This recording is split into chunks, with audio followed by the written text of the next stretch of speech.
à tous et bienvenue sur Les Azaventures, le podcast de voyage intérieur et extérieur d'une femme qui voyage seule. Ce podcast va se faire en 2 temps.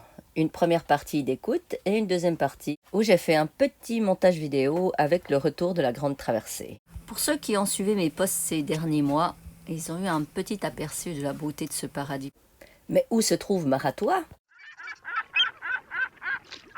Maratoa est une atoll appartenant à l'archipel de Derawan, sur la côte est de Bornéo, plus précisément à l'est de Kalimantan, puisque c'est ainsi qu'on appelle Bornéo en indonésien. Maintenant que tu situes géographiquement, à quoi cela ressemble ? Eh bien, je vais te partager à quoi ressemble un paradis pour moi, puisque chacun a sa définition du paradis. Des îles au sable fin et une jungle luxuriante et intacte, encerclée d'une eau turquoise et de récifs d'une diversité époustouflante. Une faune sur Terre, mais encore mieux une faune et une flore aquatiques, colorées et aussi diverses que le nombre d'étoiles dans le ciel. En parlant de ciel, des nuits sous les étoiles, sans pollution lumineuse, et le jour, des nuages de toutes formes, toute densité, qui fait qu'il n'est jamais monotone. Un soleil quotidien, même si des fois il est voilé. Cela rafraîchit un peu les 35-40 degrés journaliers. Ainsi, je peux vivre nu sur Manta. À cela, il n'y a rien de plus réel qu'une sensation de liberté. Dans mon paradis, il y a tout de même de la connexion Internet, afin de garder contact avec les personnes qui me sont chères, et regarder une bonne série Netflix. Mais pas partout. Ainsi, on peut quand même s'isoler quelques semaines dans la nature. Des ancrages dans du sable où on peut voir notre ancre, plus ou moins protégé, pas loin des sites de plongée, où de temps à autre on peut entendre une tortue sortir sa tête hors de l'eau pour respirer. La température de l'eau entre 28 et 30 degrés, ce qui permet de rester plus d'1 heure dans l'eau sans combi et sans avoir froid. Un petit village pas trop loin pour faire le plein de victuailles locales. Et surtout des habitants locaux super sympas et serviables, qui de temps à autre viennent te proposer des fruits ou du poisson à acheter. Je me suis fait inviter à plusieurs reprises à manger dans les resorts, ainsi que d'aller plonger avec eux. Ils m'ont aussi offert de l'eau et du poisson, ainsi que la possibilité de leur acheter de l'essence. Autrement, une belle plage tranquille avec des palmiers pour que Pépette puisse se dégourdir les pattes et faire des trous dans le sable. Cela aussi fait partie de mon paradis, ainsi qu'un terrain de beach volley avec de bons joueurs. Et surtout, pas trop de problèmes avec Manta, quelques petites réparations normales et quotidiennes, mais pas de gros problèmes. Cela aide à fabriquer mon paradis. Ce paradis pourrait être encore mieux si on pouvait compter sur les prédictions météorologiques. Aussi si notre temps ne serait pas compté à cause du court visa que les autorités indonésiennes nous donnent. Mais surtout, plus serein si les pêcheurs arrêteraient de pêcher à la dynamite. Eh oui, cela est interdit, mais ils le font tout de même. Et même si cela peut être très loin d'un site de plongée, la vitesse du son est multipliée par 3 dans l'eau. Du coup, cela paraît à côté de soi. Sous l'eau, ou même des fois dans Manta. Voilà, tu as un aperçu à quoi ressemble un paradis pour moi. Maintenant, comment je suis arrivée là-bas ? Pour arriver dans ce paradis, cela m'a quand même pris 35 heures de navigation depuis la frontière malaisienne. Et surtout 2 jours d'administration pour rentrer en Indonésie. Et tu sais quoi ? Eh bien, j'ai failli ne jamais y aller. C'est le jour où mon visa malais arrive à sa fin que je suis allée à la station de ferry pour me renseigner des possibilités pour aller en Indonésie, puisque je devais sortir du pays. Et en attendant au guichet, je rencontre une Française de 30 ans qui voyage. Elle aimerait se rendre à Maratoa. Et en 30 minutes de discussion, je la motive pour venir avec moi. Et voilà comment soudain, je décide finalement à me rendre dans ce paradis. Quand on dit qu'aucune rencontre n'arrive par hasard, ceci est un très bon exemple. Alors merci à cette voyageuse de m'avoir motivée à venir découvrir ce paradis que j'ai failli louper. Elle restera finalement 10 jours à bord et aura même fait son open water. Il y a pire comme endroit pour commencer à plonger. Cette vidéo, dans les infos, vous aurez le lien de cette vidéo des 10 jours. À mon entrée en Indonésie, les autorités m'ont donné 1 mois de visa, avec possibilité de le renouveler pour un autre mois, dans la ville de Berau, à 100 km de Maratoa. Cela serait 2 jours de navigation avec Manta, avec la moitié sur des rivières. Mais là aussi, la chance me sourit. Le propriétaire d'un des resorts de Maratua m'offre l'opportunité de rejoindre son bateau rapide qui ramène des clients à la ville. Et de pouvoir revenir avec le même bateau quelques heures plus tard. J'en profite, surtout que la météo n'est pas des plus clémentes pour ces 4 jours de navigation. Et ceci m'épargne de faire ces 4 jours, qui ne sont pas des navigations les plus idylliques. En ville, j'en profite pour faire le plein de nourriture fraîche et de l'essence. Et bien sûr que tu t'en doutes, l'immigration ne pouvait pas me faire mon visa en quelques heures seulement. Mais là aussi, j'ai trouvé le moyen pour que quelqu'un ait allé chercher mon passeport le lendemain et le donne avec le prochain bateau. Tout ceci m'a fait gagner beaucoup de temps et d'argent. Une autre preuve de la gentillesse et générosité des locaux. Il n'y a pas beaucoup de pays au monde où ils nous laisseraient faire ainsi, avec les autorités et les papiers officiels. C'est ce côté-là de l'Asie du Sud-Est que j'apprécie beaucoup. Cela fait plus de 5 ans que je n'étais pas revenu en Indonésie et j'avais oublié comment les habitants étaient si serviables et sympas. Voilà, on touche à la fin de la partie écoute de cette première partie du podcast. Dans la description, vous trouverez tous les liens des vidéos en relation de ce podcast. Aujourd'hui, je suis de retour en Malaisie pour plus de plongée du côté de Semporna et une navigation sur Koh Dat qui est prévue en septembre. Voilà, on va passer à la partie vidéo, mais n'oubliez pas de vous inscrire, de partager les aventures ou même mon autre chaîne où je mets toutes mes vidéos. Ainsi, vous recevrez des notifications quand une nouvelle est online. Aujourd'hui, nous avons 88 abonnés et je crois bien qu'il y aura une petite surprise pour le 100e. Alors, bonne vidéo. Et voilà, nous quittons l'atoll par le channel. Nous sommes dans le channel là maintenant. Et on fait du 7 nœuds quasiment avec le courant.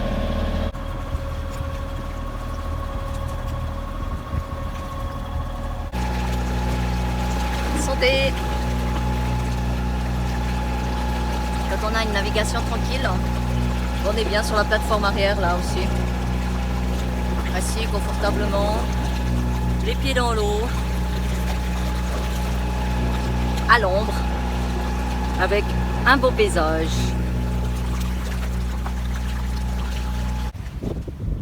Après 3h30 de moteur, enfin on peut aller à la voile. Le vent est assez fort. Pour avancer gentiment, on fait du 3,2 nœuds. On voit encore Maratua là-bas qui s'éloigne gentiment. On fait du 3,3 avec un petit 8-9 vent. Bâbord 120 degrés. En espérant que jusqu'à Nunukan on peut naviguer comme ça. Ça serait cool. Très nuageux aujourd'hui. Très couvert. Il fait moins chaud. C'est joli de voir peut-être compenser les mouvements du bateau.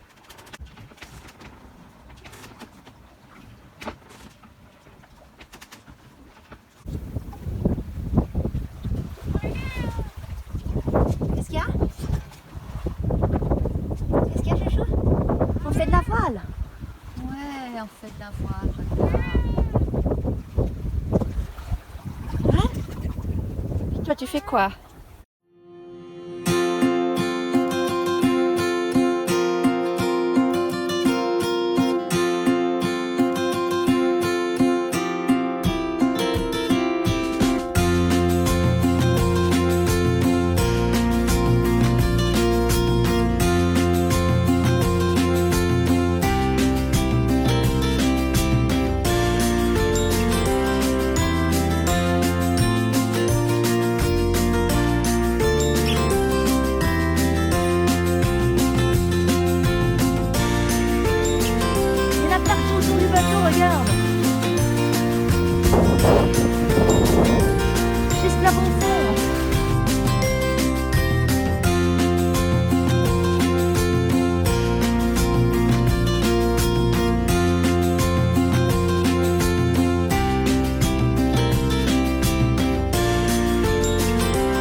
Bref, j'ai vu monter jusqu'à 23-24 nœuds.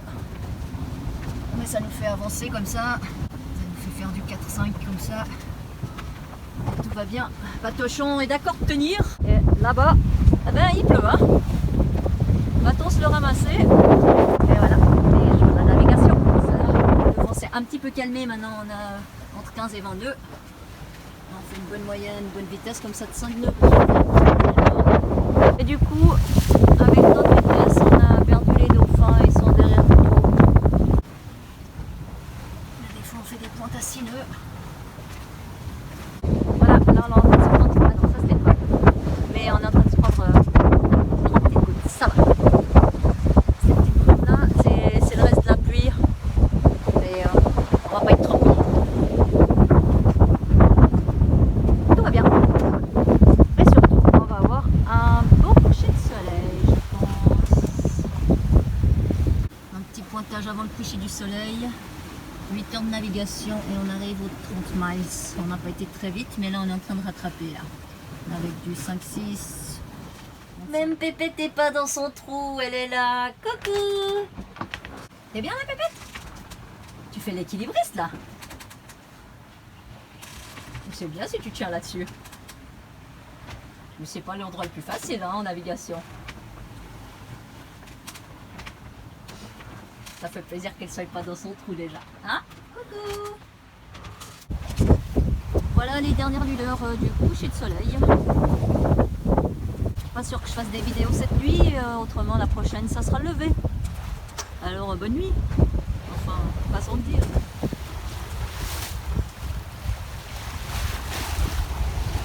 Avec une petite boule, mais ça va. Faut jamais oublier l'estomac en navigation. Et ces tagliatelles sauce tomate maison vont bien passer.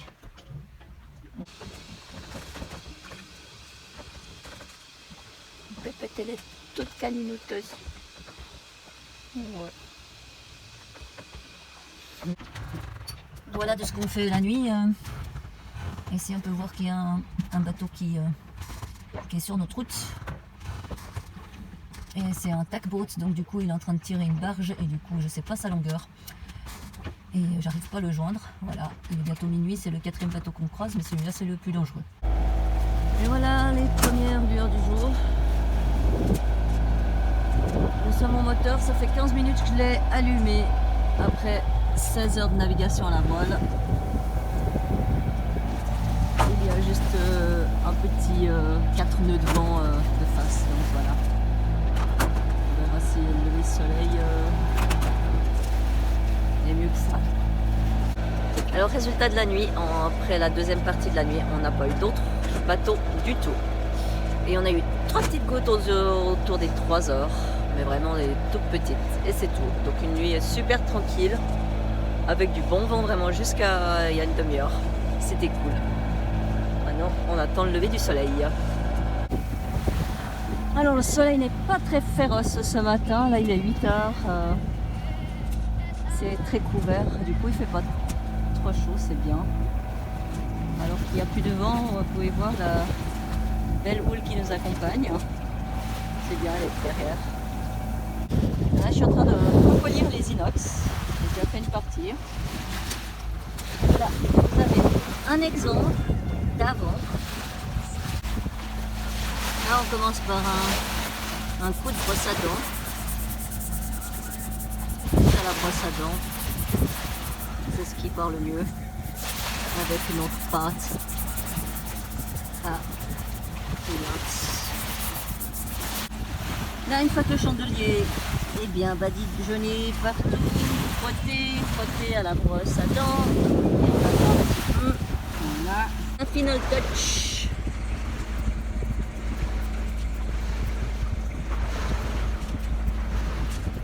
Ça frotte, ça frotte.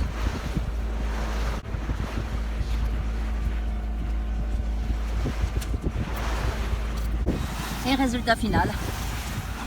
C'est bien mieux qu'avant. Hein. Ouais, quand même. Là, les autres choses qu'on peut trouver sur l'eau, des pêcheurs et des filets. Là, vous voyez les drapeaux. Il y en a un là et il y en a un. Donc il va falloir que je tombe, je ne vais pas passer au milieu. Et surtout ici, on voit un remorqueur. C'est ça qu'on a passé cette nuit et finalement il m'a répondu et il a changé de direction, heureusement, parce que vous voyez qu'il tire une barge et la barge n'était pas éclairée. Donc, potage à 100 miles et un jour.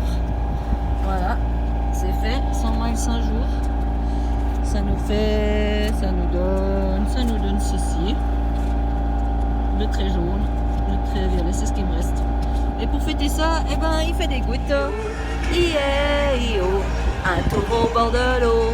I-E-I-O, I-E-I-O, po-po-polo, po-po-polo. Ah oui, des fois on danse et on chante aussi. Ça maintient le réveil après une longue nuit.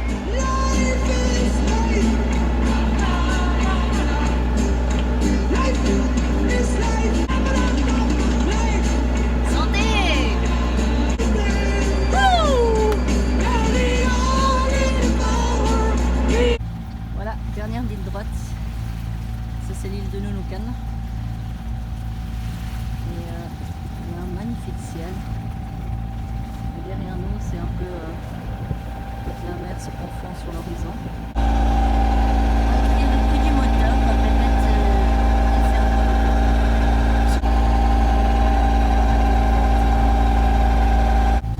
et voilà ce qui nous attend quand on arrive près de la civilisation. Plein de déchets dans l'eau. Et nous voilà ancrés, juste à l'entrée de l'île. La ville est derrière. La pluie aussi. Le dernier bout sera pour demain, ainsi que ma sortie du pays. Mais il est 16 h. Alors pour la nuit, on va rester ici, puis se reposer. Pépette qui relaxe. En navigation. L'arrivée à la ville de Nunukan.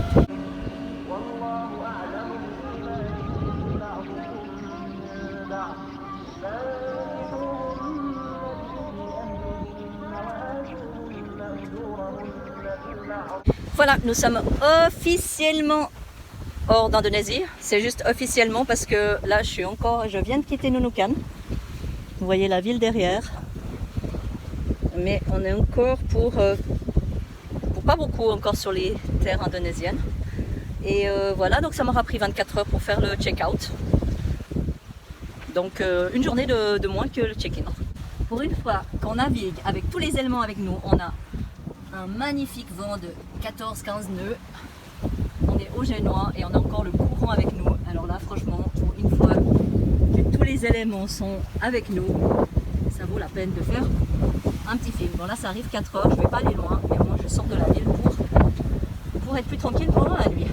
Moins de trafic et moins de mosquées. Alors, heureusement que j'ai le tracking de mon arrivée la dernière fois. C'est très jaune que je suis. Parce qu'ici, il y a toutes ces bouées, en fait, c'est des fermes d'algues. Alors, vous pouvez voir le nombre, les petites bouteilles qui flottent. Au moins, c'est un bon recyclage. Hein. Ils utilisent les bouteilles PET pour faire leur ferme d'algues. Hein. Je ne sais pas si vous voyez les petits bâtons qu'il y a là. Il y en a un ici et on va en passer un juste ici. Voilà, et il y en a plusieurs après. Et ben, c'est la frontière, voilà, entre l'Indonésie et la Malaisie. Nous la passons. La frontière est dessinée par des bâtons. Voilà. On est officiellement, attention, non, et encore le cul. Voilà, tac, le bâton est passé. Nous sommes officiellement en Malaisie. Mais en plus d'éviter ça, et ben, qui est un petit channel pas très large, hein, et ben, il y a aussi, hop, les ferries.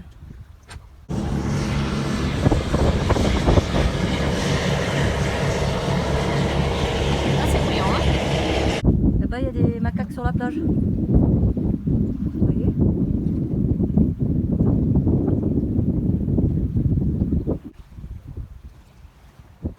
On est dans un silence là. Ça c'est, je kiffe. On fait du 5 nœuds presque. Au milieu des mangroves. Ouais, juste le bruit de l'eau. C'est bon.